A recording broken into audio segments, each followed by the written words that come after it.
الحمد لله نحمده ونستعينه ونستغفره ونؤمن به ونتوكل عليه ونعوذ بالله من شرور أنفسنا ومن سيئات أعمالنا من يهده الله فلا مضل له ومن يضلله فلا هادي له ونشهد أن لا إله إلا الله وحده لا شريك له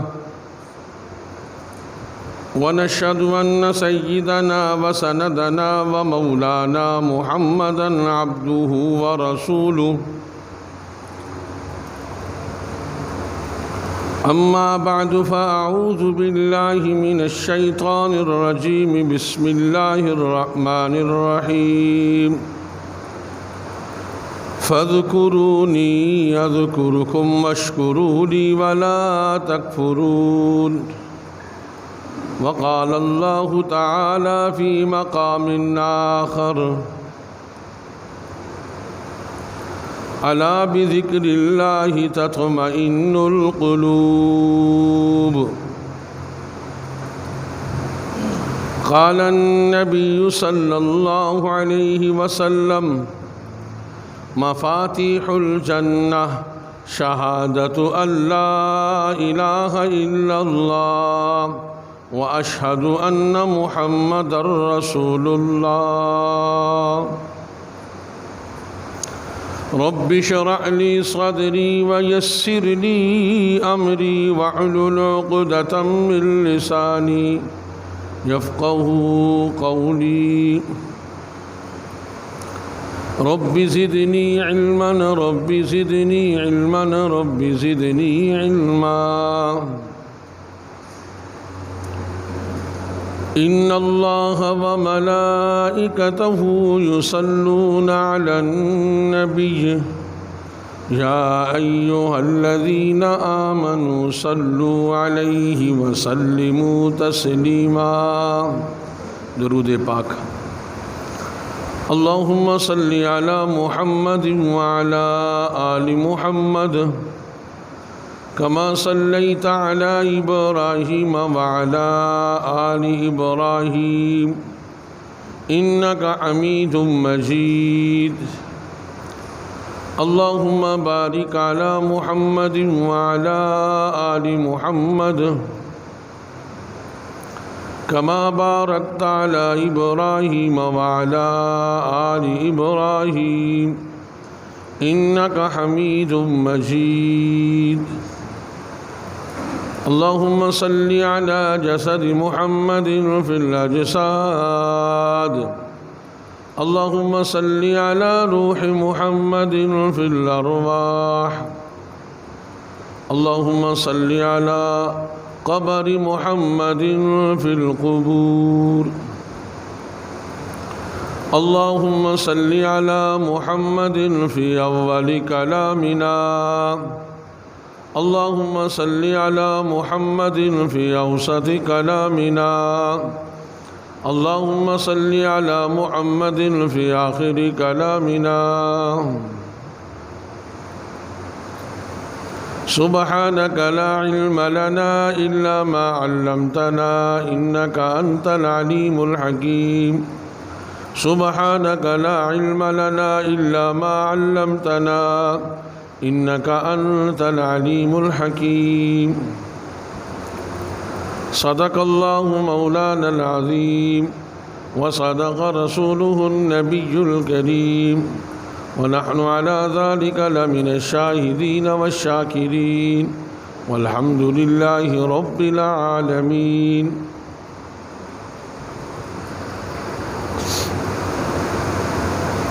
میرے واجب الاحترام بزرگوں اور دوستوں اور معزز سامعین کرام، اللہ جل شانہ عم نوالہ کا احسان عظیم ہوا کہ اللہ تعالیٰ نے مجھے آپ کو احب البلاد الی اللہ مساجدها میں جمع فرمایا وابغض البلاد الی اللہ اسواقها سے دور رکھا۔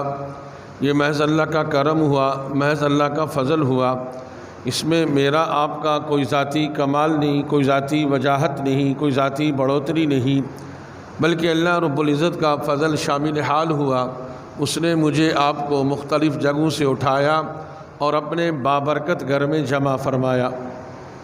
اس اجتماع پر، اس جمع ہونے پر دل و جان سے اللہ جل شانہ کی بارگاہ عالی میں صفت شکر اپنا لینا۔ اللہم لک الحمد و لک الشکر، اے اللہ ساری تعریفیں آپ کی، سارا شکر آپ کا اور ساری توفیق آپ کی۔ اور پھر میرے بھائیو بزرگو دوستو، میرے رب کا دستور ہے شکر سے نعمت بڑھتی ہے اور کفران نعمت سے نعمت چھنتی ہے۔ لئن شکرتم لازیدنکم، اگر تم شکر ادا کرو گے تو اللہ نعمت کو بڑھائیں گے۔ تو بھائی مسجد میں آنا بھی ایک نعمت عظمی ہے۔ واللہ اگر اس کی حقیقت ہمارے سامنے آ جائے کہ مسجد میں آنا کتنا بڑا عظیم کام ہے، صف اول کا اہتمام کرنا کتنا بڑا رحمت کا باعث ہے، ہر نماز کے اندر مسجد میں آنا کتنی خیر و برکت کا باعث ہے۔ ایک روایت میں تو واضح ہے نا، آج تو ہمارے پاس ٹائم نہیں ہے، جو بھی آتا ہے پیچھے سے پیچھے بیٹھنے کی کوشش کرتا ہے۔ اور آپ علیہ الصلوۃ والسلام نے فرمایا اگر تمہیں صف اول کے درجے کا معلوم ہو جائے، صف اول کے ثواب کی معلومات ہو جائے تو تمہاری تلواریں نیاموں سے باہر نکل آئیں، ایک کہے کہ پہلی صف میں کھڑا ہوں گا، دوسرا کہے پہلی صف میں کھڑا ہوں گا۔ ویسے اللہ جل شانہ پھر مساجد کی بہاریں بال کر رہے ہیں، اللہ ہر ایک کو پھر بیت اللہ جانے کی توفیق نصیب فرمائے۔ تو بیت اللہ میں پہلی صف میں جا کر تو دکھائے کوئی، پہلی صف میں جانے کے لیے لوگ کتنی محنت اور مشقت کرتے ہیں۔ خوش نصیب ہے وہ آدمی کہ جس کو بیت اللہ میں پہلی صف مل جائے۔ تو بھائی مسجدیں ساری کی ساری بیت اللہ کی بیٹیاں ہیں، تو بھائی کوشش یہ ہو کہ ہمیشہ مسجد میں صف اول کا اہتمام ہو۔ جو آگے بڑھے گا اللہ اس کو آگے بڑھائیں گے، جو پیچھے ہٹے گا اللہ اس کو پیچھے ہٹائیں گے۔ تو اس لیے یعنی کہ یہ بات تو کہنے کی ضرورت ہی نہ پڑے کہ صفیں درست کر لیں، یعنی اس ترتیب کے ساتھ سارے لوگ بیٹھ جائیں کہ جب نماز کھڑی ہو تو بس فوراً اقامت ہو جائے، کہ یہ کہنے کی ضرورت نہ ہو کہ پہلی صف کو مکمل کریں، دوسری کو مکمل کریں، تیسری کو مکمل کریں۔ بھائی ہر پہلی صف کا ثواب دوسری صف سے زیادہ ہے۔ بھائی اگر پہلی صف مکمل ہو گئی تو دوسری میں بیٹھنے کی کوشش کریں، دوسری مکمل تو تیسری میں، اسی طرح چوتھی میں، پانچویں میں، گویا کہ ہر اگلی صف کا ثواب پچھلی صف سے زیادہ ہے۔ تو اللہ جل شانہ ہمیں ان اعمال کی عظمت نصیب فرمائے اور ان اعمال کی قدر و منزلت کرنے کی توفیق نصیب فرمائے، مسجدوں کی محبت نصیب فرمائے۔ دیکھیں ایک آدمی گھر میں بھی نماز پڑھ لیتا ہے، فرض نماز ہو جائے گی، لیکن مسجد کی جماعت کا ثواب کہاں ملے گا؟ ایک آدمی گھر میں باجماعت نماز پڑھ لیتا ہے، جماعت کا ثواب ملے گا، لیکن مسجد کی جماعت کا ثواب نہیں مل سکتا۔ ایک اللہ والے کی جماعت رہ گئی، 27 مرتبہ نماز کو پڑھا تو حاتب غیبی سے آواز آئی کہ فرشتوں کی آمین کا کیا کرے گا؟ تو اس لیے جب بھی موقع ہو مسجد کو اہتمام کے ساتھ لازم پکڑیں، ہر نماز کو باجماعت مسجد میں پڑھنے کی کوشش کریں، صرف نور الاسلام میں نہیں، جہاں کام کاج کی جگہ ہے، جہاں پر آدمی شہر میں موجود ہو، سارے کاموں کو مؤخر کرے اور صف اول کا اہتمام کرے اور مسجد میں باجماعت نماز پڑھنے کی کوشش کرے۔ تو میرے بھائیو بزرگو دوستو، یہ تقریباً گزشتہ 1.5 ماہ سے صحابہ کرام کے فضائل چل رہے تھے، اور اسی طرح محرم کے اندر جناب عمر کی شہادت، جناب حسین رضی اللہ تعالیٰ عنہ کی شہادت، اور صحابہ معیار حق ہے، اہل بیت معیار حق ہے، اس موضوع پر گزشتہ کئی جمعوں سے آپ کے ساتھ بات ہو رہی ہے۔ اللہ تعالیٰ ہمارے دلوں کے اندر صحابہ کی عظمت، صحابہ کی محبت، اہل بیت کی محبت، عظمت اجاگر فرما دے اور حقیقت ہمیں جاننے کی توفیق نصیب فرمائے، قرآن اور حدیث سے تعلق نصیب فرمائے، اور اس جھوٹی میڈیا سے اللہ پاک ہم کو دور رکھے۔ یہ سب نے دیکھ لیا، گانا بجانے والی کو اور فضول اور لاجانی کام کرنے والوں کو میڈیا والے کس طرح رپورٹ کرتے ہیں، اور جمعے کے دن لاکھوں کا اجتماع اور اسی طرح دینی ہزاروں کے اجتماع ان کو یکسر نظر انداز کر دیتے ہیں۔ بہرحال ان میڈیا والوں کی کیا حاجت ہے؟ وَيَمْكُرُونَ وَيَمْكُرُ اللَّهُ، وہ خفیہ تدبیریں کرتے ہیں تو اللہ بھی خفیہ تدبیر کرتے ہیں۔ وَاللَّهُ خَيْرُ الْمَاكِرِينَ، اللہ کی تدبیر بہت اچھی ہے۔ اور هُوَ الَّذِي أَرْسَلَ رَسُولَهُ بِالْهُدَىٰ وَدِينِ الْحَقِّ لِيُظْهِرَهُ عَلَى الدِّينِ كُلِّهِ، اللہ نے دین اسلام کو اس لیے بھیجا کہ سارے ادیان پر یہ غالب ہوگا، اور یہ اللہ کا فیصلہ ہے۔ لہذا اگر یہودی ایجنٹ میڈیا اسلام اور اسلام کے خلاف تو بکواسات میں سب سے آگے، لیکن جب اسلام کی ترویج کی بات آئے تو سب سے پیچھے، تو میرا دین اسلام اس میڈیا کا محتاج نہیں ہے۔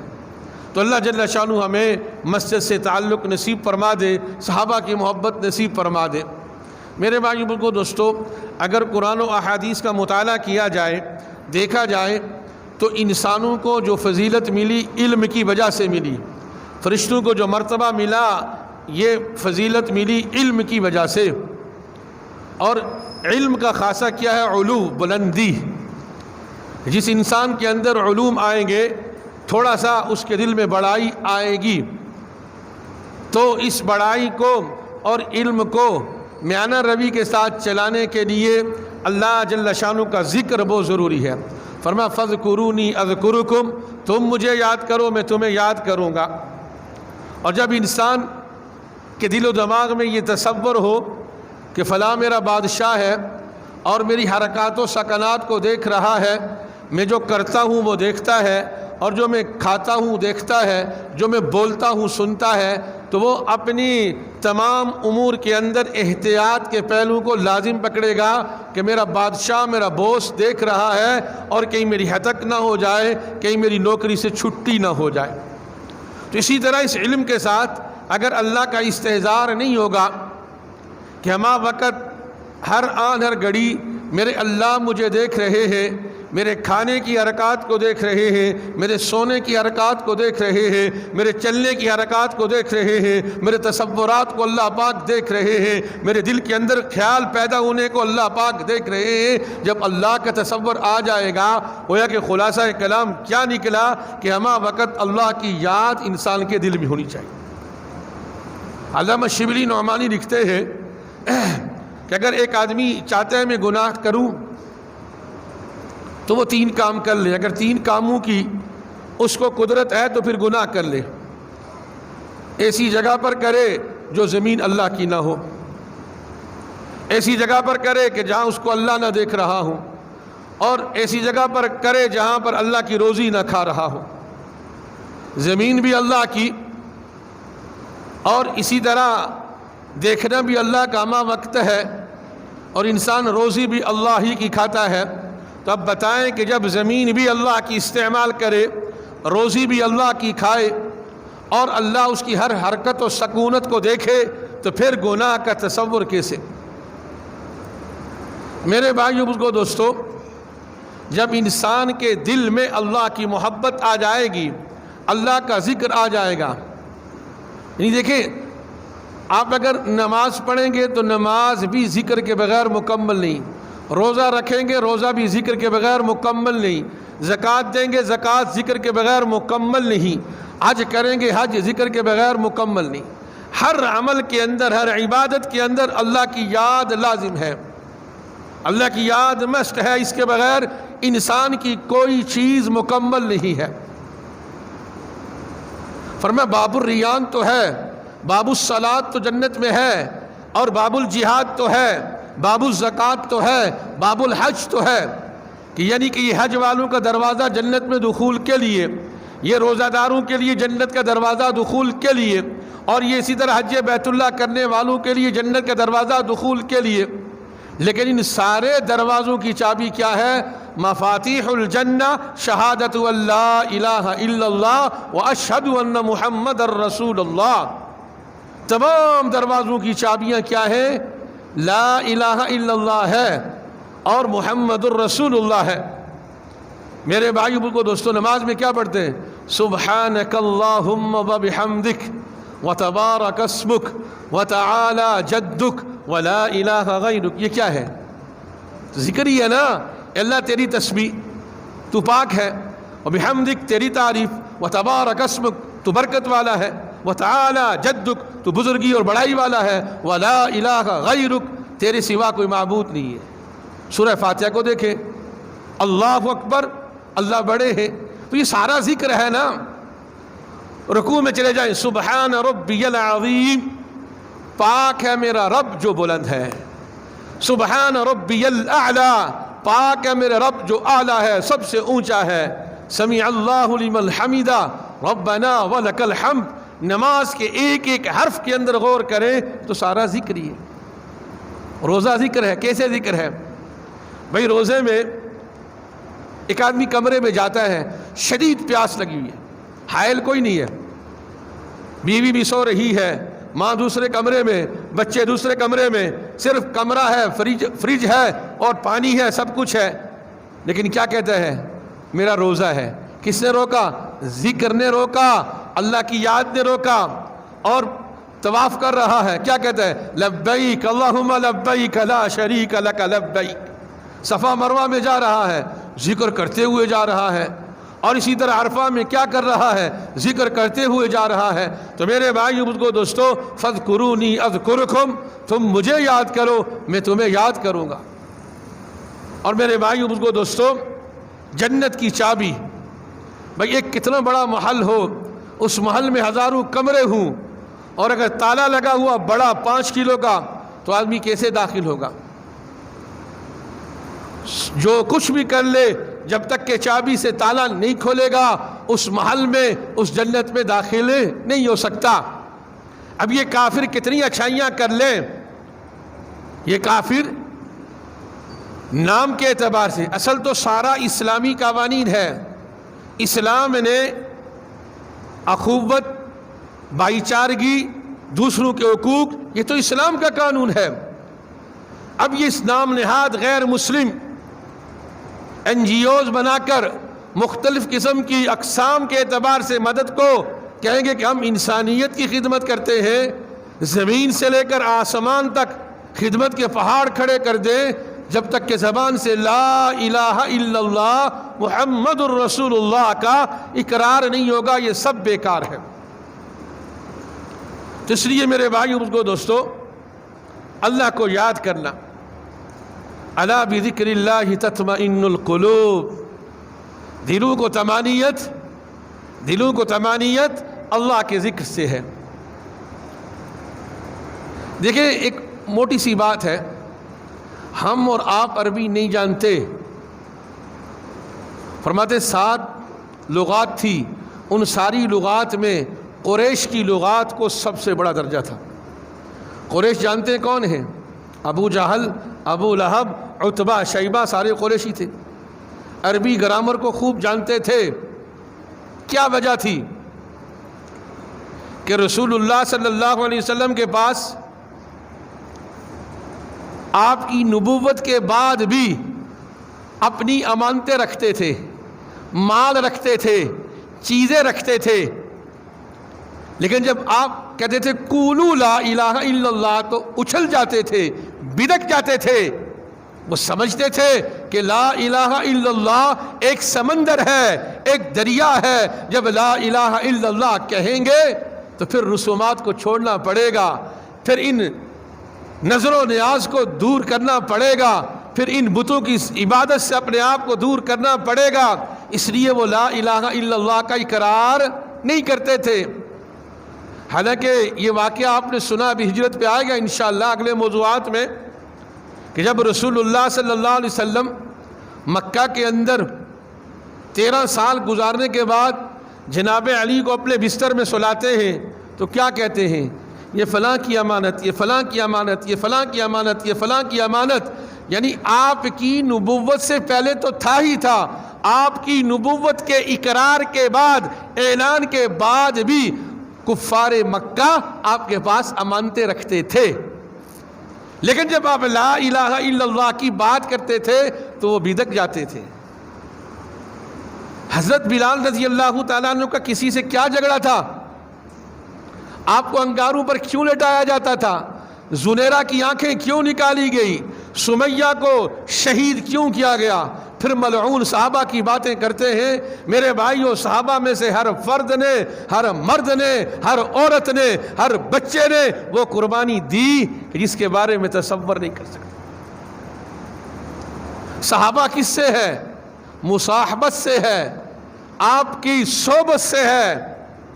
یہ ممکن ہے کہ ہو سکتا ہے کہ بعد میں کسی ولی نے، کسی کتب نے، کسی ابدال نے صحابہ سے بہت زیادہ ذکر کیا ہو، بہت زیادہ تلاوت کی ہو، بہت زیادہ اعمال کیے ہوں، لیکن اگر وہ زندگی بھر اعمال کرتا رہے، کوئی ولی، کوئی کتب، کوئی ابدال ایک صحابی کے درجے کو نہیں پہنچ سکتا۔ کیوں؟ اس لیے کہ صحابی نے اللہ کے رسول کو دیکھا۔ تو کیا کہا جاتا ہے؟ اہل اللہ کی صحبت اختیار کرو، اللہ والوں کے ساتھ بیٹھو، علماء کے ساتھ بیٹھو۔ اب ظاہر ہے کہ نبی کے نائب کون ہیں؟ اہل اللہ ہیں، دین والے ہیں، اہل علم ہیں۔ ان کی مجالس میں بیٹھیں گے، ان کی صحبت میں بیٹھیں گے، اللہ جل شانہ ایمان کو تر و تازہ کریں گے۔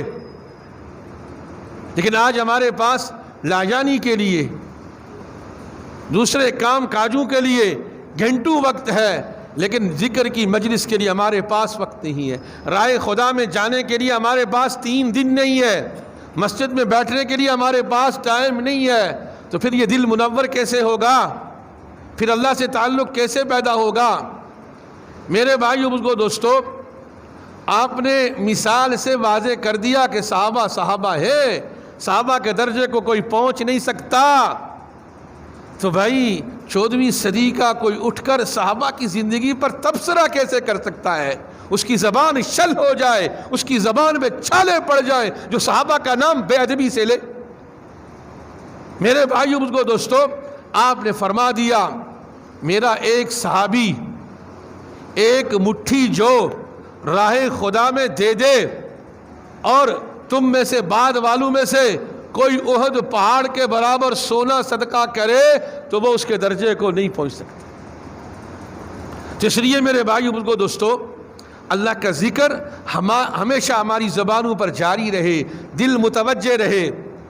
اور میرے بھائیو، بزرگو، دوستو، اگر یہ کوئی چاہتا ہے کہ میرا قلبی رجحان اللہ سے بڑھے تو علماء کی مجلس کو لازم پکڑے، ذکر کی مجلس کو لازم پکڑے، اور اسی طرح دروس کی مجلس کو لازم پکڑے۔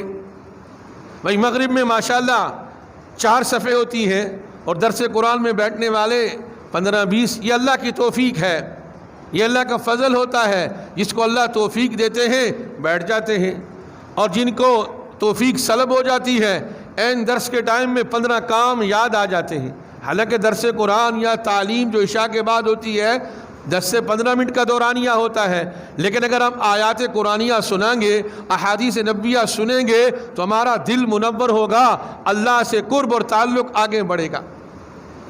اس لیے میرے بھائیو، بزرگو، دوستو، جب ہم اذکار کریں گے اور اذکار کی محفل میں بیٹھیں گے تو ہمارا دل منور ہوگا، اللہ سے محبت بڑھے گی اور دنیا کے دلدل سے نکلیں گے۔ اس لیے امام ابو حنیفہ رحمہ اللہ کا زمانہ تھا، دہریے بہت تھے، یعنی اللہ کے وجود کا انکار کرنے والے۔ تو ایک دہریے نے امام صاحب سے کچھ سوالات کیے۔ پہلا سوال یہ کیا کہ آپ کہتے ہیں اللہ جل شانہ ہر جگہ موجود ہے، تو کہاں ہیں؟ تو امام صاحب نے کہا کہ قریب سے دودھ مل جائے گا۔ کہا دودھ مل جائے گا۔ جب دودھ کو لایا گیا تو آپ نے اس سے پوچھا کہ اس دودھ میں گھی کہاں ہے؟ تو اس دہریے نے جواب دیا کہ مکھن اور گھی اس دودھ کے ایک ایک قطرے میں ہے۔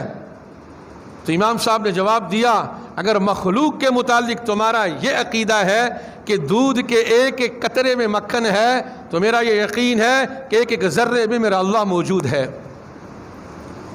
پھر اس نے کہا کہ اللہ کے نور کی روشنی کس طرف ہے؟ آپ نے ایک چراغ کو منگایا اور چراغ جلایا، کہا اس کی روشنی کس طرف ہے؟ کہا کہ چاروں طرف ہے۔ کہا میرے اللہ کی روشنی چاروں طرف ہے، میرے اللہ کی روشنی چاروں طرف ہے لا الہ الا اللہ، اللہ ایک ہے۔ اور پھر پوچھا کہ بتاؤ اس وقت اللہ کیا کرتے ہیں؟ کہا کہ اس کا جواب میں ایسے نہیں دوں گا، تم تخت سے نیچے اتر آؤ، میں تخت پہ بیٹھ کے جواب دوں گا۔ کہا کہ میرے اللہ، جب وہ نیچے اترا، امام صاحب اوپر بیٹھ گئے، کہا کہ اس وقت میرے اللہ نے تجھ جیسے ملعون کو تخت سے اتارا اور مجھ جیسے اپنے دوست کو تخت پہ بٹھا دیا، میرے اللہ یوں کرتے ہیں۔ اب جب اس کے بعد جواب نہ بن سکا تو کہنے لگا ٹھیک ہے، میں نے ساری باتیں آپ کی مان لی کہ بھائی ابھی آپ صلی اللہ علیہ وسلم کا زمانہ تھا، اس سے پہلے عیسیٰ علیہ السلام کا زمانہ تھا، اس طرح کرتے کرتے آدم علیہ السلام کا زمانہ تھا، سارے زمانے گنوائے تو فرمایا کہ اللہ سے پہلے کیا تھا؟ تو امام صاحب نے کہا کہ 10 سے گنتی شروع کرو، 9 8 7 اس طرح کرتے کرتے ایک کے بعد کا گنتی کرو۔ کہا کہ گنتی نہیں ہے، فرمایا میرا اللہ بھی ایک ہے، ایک سے پہلے بھی کچھ نہیں تھا، ایک کے بعد بھی کچھ نہیں ہے، اللہ پہلے سے ہے اور ہمیشہ اللہ رہے گا، ازل سے ابد تک ہے۔ تو میرے بھائی بزرگو دوستو، ہمہ وقت اللہ جل شانہ کی طرف ہمارا رخ پھر جائے، اور اسی طرح ایک تو نماز بھی ذکر ہے، روزہ بھی ذکر ہے، حج بھی ذکر ہے، زکوٰۃ کیوں دیتے ہیں؟ بھائی مثال کے طور پر ایک آدمی کے پاس 1 لاکھ روپیہ ہے، وہ اعلان تو نہیں کرتا کہ میرے پاس 1 لاکھ روپیہ ہے، کہ رمضان میں چپکے سے 2500 نکال کے دے دیتا ہے۔ کیوں دیتا ہے؟ بھائی اللہ کا حکم ہے تو یہ ذکر ہی ہو گیا نا۔ اسی طرح ہر عبادت کے اندر رکوع میں جاتے ہوئے، سجدے میں جاتے ہوئے، اقامت سنتے ہوئے، اور دیکھیں اقامت کا جواب دینا چاہیے۔ بہت ہی کمزوریاں ہیں بعض ہماری، برسوں سے نماز پڑھ رہے ہیں لیکن نماز کے آداب نہیں آئے، برسوں سے مسجد میں آ رہے ہیں لیکن ہمیں مسجد میں اور صفوں میں کھڑے ہونے کا آداب نہیں آیا۔ بھئی آپ علیہ الصلوۃ والسلام نے فرمایا کہ آذان کا جواب، اسی طرح اقامت کا جواب۔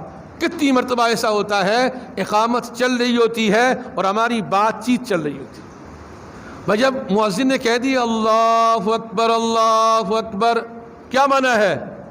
اللہ بڑے ہیں، گویا کہ میں عمل سے کہہ رہا ہوں ہماری گپ شپ بڑی ہے، ہماری گفت و شنید اللہ کے نام سے نعوذ باللہ بڑی ہے۔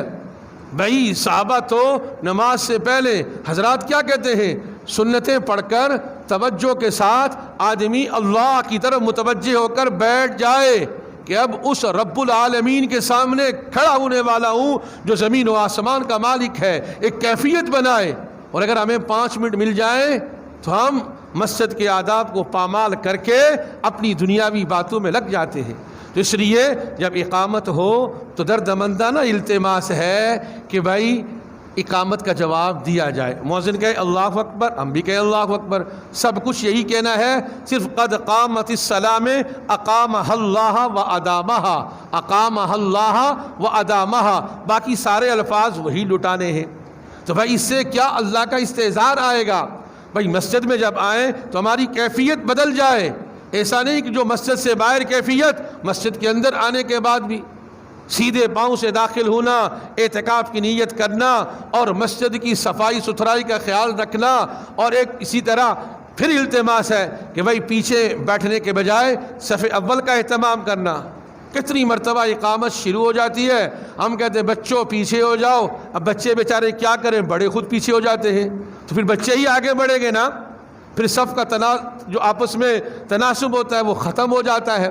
تو اگر کیا اچھا ہو، گھر آنے والا دیکھے کہ پہلی صف میں جگہ خالی ہے وہ اس میں بیٹھ جائے، پھر دوسری صف، تیسری صف، گویا کہ اقامت کے وقت امام صاحب کو یہ کہنے کی ضرورت نہ پڑے کہ صفیں درست کر لو، صف پہلے سے سیدھی ہو۔ لیکن یہ کب ہوگا؟ کہ جب ہمہ وقت ہمارے دل میں اللہ کا دھیان ہوگا۔ تو اللہ کے دھیان کے لیے علماء کی مجلس میں بیٹھنا، اہل اللہ کی جوتیاں سیدھی کرنا اور دینی مجالس کو اختیار کرنا، اللہ جل شانہ ہم سب کو حق سن کر، جان کر، مان کر عمل کی توفیق نصیب فرمائے۔ وآخر دعوانا ان الحمد للہ رب العالمین۔